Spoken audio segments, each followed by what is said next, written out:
Hello. Hey, Sherry, it's Kenny from Triple Threat Wrestling Radio. Hey guys, what's up? I'm doing real good, and thank you for joining us this evening. What's going on? Anytime. All right, Sherry, talk a little bit about yourself and how did your wrestling career got started? Oh, well, my wrestling career got started almost 4 years ago now, and my cousin, Adam 3D, he wrestled in Cottage Grove, Minnesota for probably about a couple years himself, in stuff like that, and basically he was like, Steph, I know that, Sherry, I know you're into wrestling too, so, for sure, would you like to come to the facility and check it out? Perhaps you can train with us too. It's inexpensive. And I was like, sure, I think I could do it. I'll give it a shot because I love wrestling. And then, I started training there almost on a regular basis. And, well, after that, me and him were booked on, the biggest shows in Minnesota and stuff like that. Of course, we weren't a tag team or nothing like that. We were just, we went our separate ways and stuff like that after a while, though we're cousins. But, it's I don't know. And then I started, now I'm actually wrestling for a promotion called Nonstop National Wrestling with Mr. Michael Aarons. He's a very decent guy, very fair. And he works right now as at the AWF. So if anybody has heard of Tony DiNucci, that's what it's all about. No, he runs he only hosts shows with the biggest and the greatest in Minneapolis. So, and that's where I got my start. Do you remember the first wrestling match you have ever had? And if so, who was your opponent? Where was it located? And what company was it for? Oh my goodness. It was, let's see, the Buffalo, New York Wrestling Association right here in Buffalo, New York, and it was against Nikki Scorpio. She's very sweet. She's actually about 3 years younger than me. And so, of course, at this very, she's very, very decent. I would say she's by far the friendliest and the nicest person that you could ever meet. So, and she's a great grappler. She's a great worker. I love her. She's like practically my sister. How would you describe your wrestling style? I would describe it as I never want to get full of myself. I just say, hey, I'm only as good as I could be, and I still have room to grow. And do you like being the heel or do you like being the baby face? Well, at this very second, I'm a heel, and I think it's very enjoyable. I get to, get into people's heads, and without getting them too frustrated, of course. It's a lot of fun, though. Being a baby face, though, it has its advantages, even well after the shows, I'll still have people approach me, either or, and they'll be like, you're my role model and stuff like that, and I'm like, dude, I totally appreciate that. It's awesome. So I love my fans. And who do you consider some of your favorite wrestlers you like to work with? I would say Ann Brooke Stone. She's fantastic. She's hard as nails, but she's awesome. Mystic, recognize, she's taught me so much, and I consider her to be my best friend. She's hooked me up with all sorts of things, and I love her for it. So, and then Eva Rose, who I believe no longer wrestles, but she's a sweetheart. She's. And go ahead. Oh no, there's a lot of girls. Don't get me wrong. I mean, there's a lot of girls who have taught me so much, but there's got to be room for the ones that are hard as nails. You can't all be nice, the sweethearts. Sometimes people tell me that, hey, Cherie, you're too nice, and I'm like, I'd rather be too nice than come off, like a jerk. So I'm a sweetheart in general, so I'm told. As long as people know the difference between the character than person who you really are, then I guess at the end of the day, that's what truly matters. I guess people get Oh, too caught up into the character that people don't really know who I the. can't live as my character just on the streets. I can't walk up the street and be like, get away from me. I don't want anything to do with you, It's like, but then, well after the fact, my personal friends are like, well, I love your work, you look great. And I'm like, and like I've been told before, hey, some people get bored after a while, and that's only because, hey, if you're tired of your gimmick and you're tired of how you look, then it's time for a change, and I absolutely love what I'm doing. I could care less about some stupid gimmick. I'm myself, and that's all that's important. Well said. I'm joined with Cherie Roy here on Triple Threat Wrestling Radio. Getting to the second half of the show. Now, Cherie, do you have any upcoming shows, appearances you would like to promote? Yeah, we actually, for the NNA and the NNW, we have August 20th, and we're going to be sponsored by, we're hooking up, we're getting hooked up with Target right now, so we got a lot of stuff in the works as well. Mr. James Shackelford out of Chattanooga, and so he's going to hook us up. So we, August 20th, right here in Minneapolis. Who do you consider as influences in your wrestling career? Oh my gosh, I've watched like TNA and WWE, even Ring of Honor for years, and I've grown up with it almost as like second nature. So, and I would say Natalya Neidhart, I think, very, very huge influence in women's wrestling. As far as the men go, I've grown up, of course, with the Bret Harts and the Stone Cold Steve Austin. So being a grappler myself, I've totally, I've been inspired by these guys, And of course, but I mean, though myself growing up more of a Rey Mysterio fan, I can honestly say, and I'm just chicken. I think I could never get on that top rope without, being scared of heights. I'm scared of heights. All right, and my next question for you, Cherie, is what are some other goals you'd like to set for yourself? Do you see yourself maybe one day going to WWE, TNA? Do you see yourself traveling more? What are some goals you'd like to set for yourself? Goals I would like to set for myself. Boy, I mean, I think as far as going to TNA or WWE, even, being a Ring of Honor or something like that, high goals,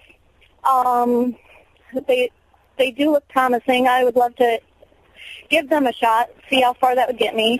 I'm actually quite comfortable almost right where I'm at. I'm around friends and family. I'm around, people that I've, grown to know and like. And so I'm in my comfort zone. And traveling a lot already. I got some stuff coming up with rock and roll wrestling as well with Buck Zumoff. And so that's not until probably like September-ish, so that's going to be great. Working on the same card as the likes of Wild Bill Irwin or even the Honky Tonk Man. And what? So, I mean, I'm comfortable right where I'm at, I believe. You being a female and you moving on up and everything, what is your take on women's wrestling? There's a lot of caliber female wrestlers on the indie scene than what it is on the pros. But what is your take on women's wrestling as it stands right now? As far as like independent wrestling or like professional wrestling like TNA or WWE or anything like that? Just in general, women's wrestling, it's taken for granted almost. But, I think a lot of women who, and I know plenty of talented women, talented very young ladies, as, it's like they don't really get the chance to utilize their skills, I don't think. And I think, personally, and Beth Phoenix, I believe, said it right. She said, almost agitated at the fact that people are looking at women's wrestling like it's a disgrace. And women like Beth Phoenix are, they're powerful, and you got to love them for it because she stands her ground, and I think all women should be like that. Women's wrestling is important just as the men's is. I feel like women wrestling has definitely moved up a lot more. I say Oh, that less, the less indie. bra, yeah, less bra and panties matches. We don't need all. I mean, we got children now. We're growing into the age where kids are watching. We had kids involved before too. So to keep it more PG per se helps. You know, you're evolving around more viewers. You're evolving around, you know, different groups, and you know, just like you got to be respectable. I mean, and I don't do bra and panties matches. I can't degrade myself like that. Well So said. Definitely that's my, understood. that's my personal opinion. If other girls feel it's okay, you know, I mean, I'm not saying they're gross for doing it. I think, you know, do what you think is right. I don't think that's right for me. Right on. And for people who want to get in touch with you, Facebook, Twitter, website, anything like that, how can people get in touch with you? Oh, well, I have a like page on Facebook as a regular page as well. You can reach me at facebook.com/Hel, which is Hel, and then a dot, and then Cherie, which is Cherie, then another dot, and then Roy, Roy. And then I'm on Twitter, Cherie_Roy. You can find me there. And what do you consider as the highlight of your wrestling career? Highlight, two-time women's champion right out of Buffalo, New York. I was the first ever women's champion here, and the promotion is run by a Mr. William Chandler, so he's the best in Buffalo, I think. Yeah. William Chandler. That name sounds awfully familiar. I think he's on that Facebook pro booking page. Yep, that would be him. Yep, pro wrestling booking, and by far he's got a lot of clients, and it's a very respectable business as well. That promotion, BYWA, is an all women's promotion, which I think is, you know, awesome that someone would. It's almost like an off branch of like Wrestlicious, you know, minus, you know, bikini, bra, panties, stuff like that. You know, we're trying to showcase women's wrestling at its finest. I want to give William a shout out. Thank you, sir, for at least letting me promote my radio show on his page. Truly appreciate it. If you're gonna have a dream match against any wrestler, female wrestler, dead or alive, who would it be? Oh my goodness. You know what? I have to go with my girl. You know, I think Molly Holly. You know, I totally love that girl. I met her a couple times, but I've never been on the same card as the girl, but I love her. I've grown up watching her as Bob Holly and the rest of them. You know, I would have to say Molly Holly. Molly Holly, a former women's champion and also a Minnesotan out there. Yeah, she's a Minnesotan, just like me. So that will be interesting, you know. A present versus the future, out battle for Minnesota and bragging rights. Yeah. Do you like any other sports besides wrestling? If I'm not wrestling, you can probably catch me playing softball with a bunch of my just girl best friends. I just if I'm not wrestling, I probably do a lot of exercises and whatnot. I play on a field. I play a lot of soccer too. Not on any league. It's just more of like strength exercise and just for fun. You know, and I love hockey. I mean, done so many road trips. I'm in Buffalo, New York at this very second. But this is hockey town, and that's all we do here. How do you like it out there in New York compared to being in Minnesota? It's a big change. I mean, you know, people-wise, community-wise. I mean, being in Minneapolis, you're so comfortable with just superficial things like the radio station you're listening to, or you know, the store you're gonna go shop at. And in Buffalo, New York, it's like I've been here now since about June-ish. It's more I'm more on vacation than anything, so no wrestling out here for me. But to be out here and then to have to go back to Minneapolis later on and then have to, relearn the streets again in Minneapolis. I definitely know where you're coming from. I hate moving myself. I've lived in multiple states, and it's like you live at a place, you get comfortable, and then years later you got to move again. It's That's just, exactly what it is. Yeah, and well, I'm so close to the Canadian border. It's crazy. I've been, I think, as closer to the border as I can possibly get. Niagara Falls. I'm about 20 minutes away from it, and it's beautiful. I've never been to the Canadian side, so I hear it's awesome. and my last question for you is if you can give anyone advice on wanting to become a professional wrestler, what would it be?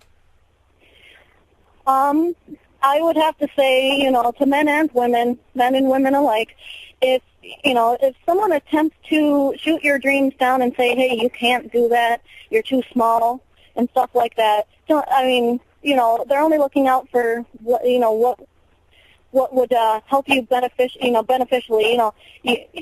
You want to be able to walk with your kids when they're old enough and stuff. You don't want to be crippled or whatever. But yeah, keep your dreams alive and go for it. If you know that's what you want to do it.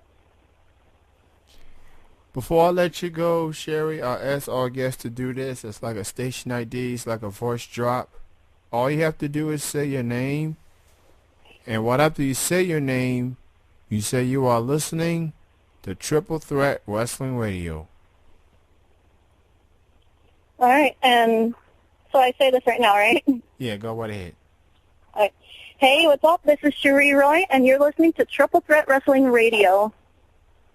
I want to thank you for your time, Cherie. Great talking to you on Twitter. And again, thank you for your time, and best success goes out to you. Do you have any final words and shout-outs?